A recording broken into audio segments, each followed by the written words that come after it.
आज के इस वीडियो में कहानी उस महान औरत की जिसने अपने जीवन में बचपन से लेकर अपने अंतिम दिन तक कभी हार नहीं मानी, लेकिन हालात ने उसे वो सब करने पर मजबूर किया जो वो कभी नहीं करना चाहती थी।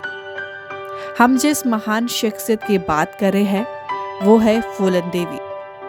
फूलन देवी एक ऐसा नाम जिसके नाम से चंबल जैसा क्षेत्र जाना जाता था। बीहड़ में उसकी दहशत थी। फिर दहशत ने ऐसी पलटी खाई कि वे सीधे जेल पहुंची और जेल से निकलते ही सीधे संसद भवन। क्या है पूरी कहानी, जानने के लिए अंतिम तक वीडियो में बने रहे। 10 अगस्त साल 1963 को यूपी के जालौन जनपद के छोटे से गांव गुराहा में फूलन देवी ने जन्म लिया। गरीब और छोटी जाति में जन्मी इस फूलन के पिता मजदूरी करते थे। उनके पास सिर्फ 1 एकड़ जमीन थी, लेकिन इसमें परिवार का जीवन नहीं चलता था। जाति छोटी थी, लेकिन लड़की के तेवर बड़े थे। वो किसी के सामने ना झुकती थी और ना किसी से दबती थी। बात 1974 की है। उस समय फूलन करीब 10 साल की थी।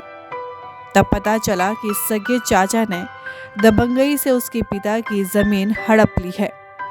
ये जानकर वो चाचा से ही भिड़ गई। जमीन पाने के लिए धरने पर बैठ गई। इसके विरोध में चचेरे भाई ने फूलन के सिर पर ईंट से हमला कर दिया, लेकिन वो हार नहीं मानी। विरोध जताती रही, लेकिन थी वो एक मासूम लड़की ही। उम्र महज 10 साल, गुस्सा और तेवर बड़ों जैसे। ऐसे में घर वालों ने हाथों में बीड़ियां बांधने का सोचा। लड़कियों को बांधने का समाज में सबसे प्रचलित प्रथा रही है हाथ पीले करने की। फूलन भी उसी फहरिस्त में शामिल हो गई। 10 साल की उम्र में ही घर वालों ने जबरन शादी करा दी, वो भी उसकी उम्र से 35 से 40 साल बड़े आदमी से। ना चाहते हुए भी वो बन गई बालिका वधू। थोड़ा विरोध किया, आंसू गिराए, लेकिन ससुराल तो जाना ही था। ससुराल पहुंची, ना चाहते हुए भी पति से संबंध बनाने को मजबूर हुई, वैसे ही जैसे किसी छोटी लड़की से कोई अधेड़ बलात्कार करता है। ठीक उसी दर से फूलन भी गुजरी, लेकिन क्या कर सकती थी। समाज की खातिर वो चुप रही। सोचा समय के साथ साथ सब ठीक होगा। यही सोचते हुए कुछ साल निकल गए, लेकिन दोनों पति पत्नी की उम्र का फासला कम नहीं हुआ। वो उस पति को सह नहीं पाती थी, ऊपर से घर के कामकाज का बोझ भी। वो मजबूत थी, दबंग थी, लेकिन उम्र भी तो कोई चीज होती है। महज 12-13 साल में कितना सहती। धीरे धीरे अब फूलन की तबीयत खराब होने लगी, इतनी खराब कि उसे मायके लौटना पड़ा। लेकिन मायके वालों को फूलन का इस तरह से लौटना अच्छा नहीं लगा। कुछ दिन बाद उसके भाई ने उसे वापस ससुराल भेज दिया।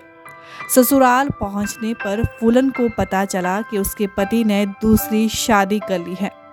पति और उसकी नई पत्नी ने फूलन को बेइज्जत किया, जिसके बाद उन्हें घर छोड़कर आना पड़ा।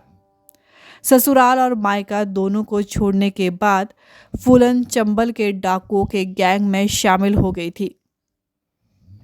लेकिन कुछ समय बाद ही ठाकुरों के गैंग ने 18 साल की उम्र में फूलन को किडनैप कर बहिमई गांव में 3 हफ्ते तक गैंग रेप किया।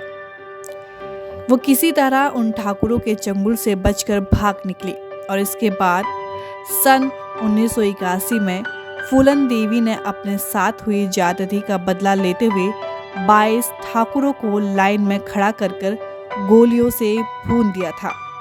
इस घटना के बाद ही फूलन देवी की चर्चा चारों ओर होने लगी और उनका नाम बैंडिट क्वीन पड़ गया था। इसके 2 साल बाद 1983 में फूलन देवी ने पुलिस के सामने सरेंडर किया। उसके बाद उन पर 22 हत्या, 30 डकैती और 18 किडनैपिंग के मामलों में 11 साल की कैद हुई।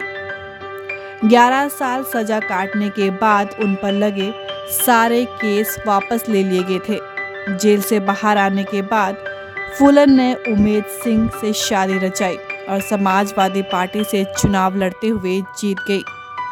फूलन दलितों की मसीहा के तौर पर पहचानी गई। 25 जुलाई 2001 को 3 नकाबपोशों ने फूलन देवी की उनकी दिल्ली के घर के बाहर गोली मारकर हत्या कर दी। पूरे देश भर में प्रसिद्ध होने वाले इस महिला के जीवन को बॉलीवुड के नामी निर्देशक शेखर कपूर ने पर्दे पर लाने का फैसला किया था। लेखिका माला सेन ने फूलन देवी की जिंदगी पर bandit queen the true story of Phoolan Devi किताब लिखी थी, जिस पर साल 1994 में शेखर कपूर ने फिल्म बैंडिट क्वीन बनाई। इस फिल्म में बड़े पर्दे पर अभिनेत्री सीमा बिस्वास ने फूलन देवी का किरदार निभाया था। उस साल इस फिल्म को बेस्ट फीचर फिल्म का नेशनल अवार्ड मिला था। साथ ही फिल्म फेयर का बेस्ट फिल्म क्रिटिक्स अवार्ड और बेस्ट डायरेक्शन का भी अवार्ड मिला था। इसके साथ ही सीमा बिस्वास को भी नेशनल अवार्ड से सम्मानित किया गया था। उस वक्त ये फिल्म काफ़ी विवादों में घिर गई थी। इतना ही नहीं, फिल्म में सीमा बिस्वास द्वारा दिए गए रेप सीन पर लोगों ने खूब विवाद खड़ा किया। इस सीन पर सेंसर बोर्ड ने भी कैंची चला दी। फूलन देवी भी इस फिल्म का पुरजोर विरोध करी थी। उन्होंने कई थिएटर मालिकों को धमकी भी दी, लेकिन फिर कोर्ट के आदेश पर फिल्म को रिलीज किया गया था। खबर ज्ञान, हर खबर का पूरा ज्ञान।